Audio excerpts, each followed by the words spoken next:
आजम खान साहब, जो हिम्मत होती है वो बहुत बड़ा सबल तो है ही, लेकिन क्या टूटे, कभी ऐसी स्थिति आई हो कि लगा हो कि नहीं अब सब टूट रहा है, सब खत्म हो गया है इन 27 महीनों में? देखिए, मैं कोई टूटा हुआ जाम तो था नहीं, नाहक टुकड़े चुन चुन कर दामन में समोए बैठे हो, शीशे का मसीहा कोई नहीं, क्या आस लगाए बैठे हो। मैं शीशे का जाम नहीं था जो टूट जाता, मैं मुकम्मल इंसान था और मेरे दामन पे कोई दाग नहीं था, आज भी नहीं है अल्हम्दुलिल्लाह। मैंने इमरजेंसी की भी 2.25 साल की जेल काटी थी, तब भी मैंने माफ़ी नहीं मांगी थी जी, क्योंकि मेरा गुनाह नहीं था। बहुगुना जी मुख्यमंत्री होते थे, माफ़ीनामा भेजा गया था जी। लेकिन कोई गुनाह होता तो मांग लेता। आज भी अगर कोई गुनाह है तो मांग लूँगा, कोई जिद नहीं है मेरी, कोई जिद नहीं है। क्या आपको, जो आप इतने मुखर रहते हैं, अभी भी रहते थे, उसकी सजा ये मिली? कोई बुरी बात बताइए मुखर रहने में? बाबरी मस्जिद मूवमेंट चलाया, कभी रामचंद्र जी को, सीता जी को, कृष्ण जी को या किसी हिंदू देवी देवता भगवान की शान में कोई एक लफ्ज़ कहा हो, हमारा सर कलम कर दीजिए आप।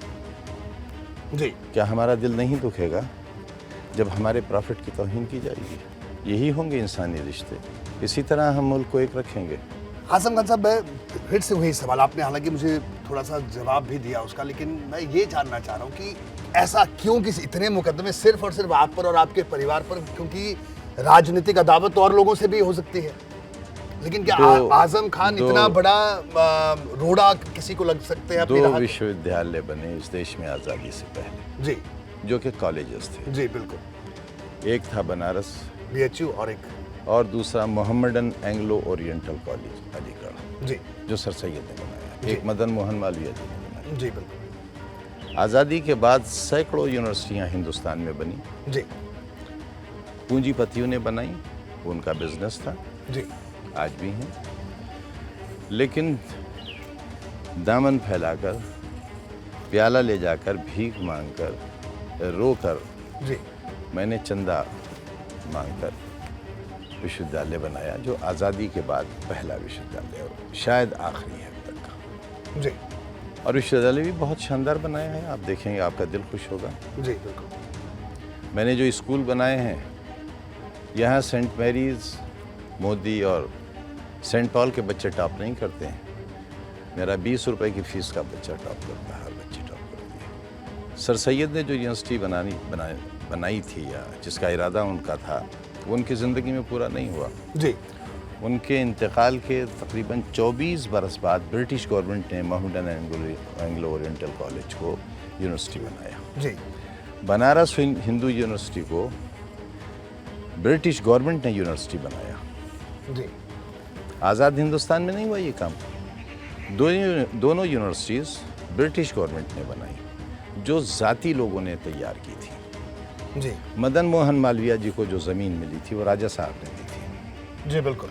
सर सैयद अहमद खां को जो ज़मीन मिली थी वो नवाब छतारी ने दी थी। जी, लेकिन मैंने जो ज़मीन खरीदी है उसके एक एक इंच का पैसा भरपूर दिया है और चेक से दिया है, ड्राफ्ट से दिया है।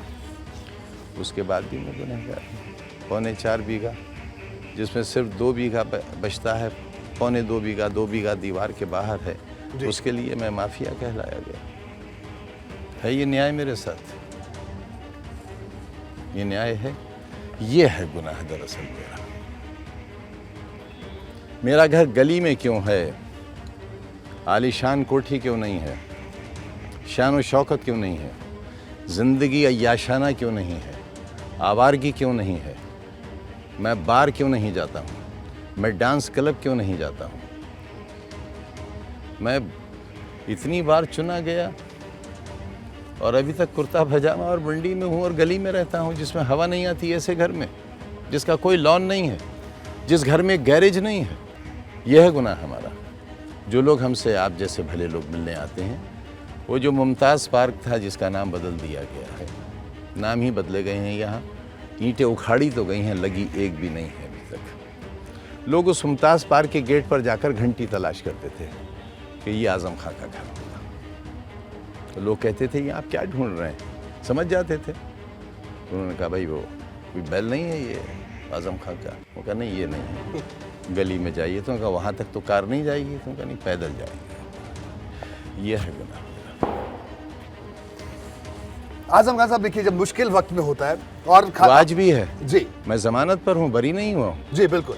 देखिए बिल्कुल मुश्किल वक्त में और आपने तो संघर्षों से आप बने हैं, और कहते हैं अमूमन हम इस्तेमाल करते हैं एक शब्द का कि ये हमारे संघर्षों के साथी हैं। तो जब आजम खान इस 27 महीने में जब संघर्ष कर रहे थे, उस संघर्ष का साथी कौन है? संघर्ष नहीं कर रहे थे, जुल्म सह रहे थे। वो संघर्ष नहीं था। तो उस जुल्म संघर्ष कोठरी में बंद करके थोड़ा ही होता है। जी कोठरी में बंद तो वो करता है जिसके अंदर हिम्मत नहीं होती है मुकाबला करने की।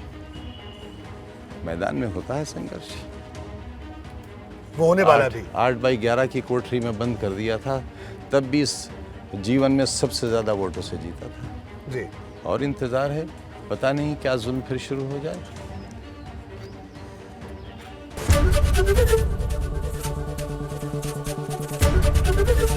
एबीपी गंगा, खबर आपकी, जुबान आपकी।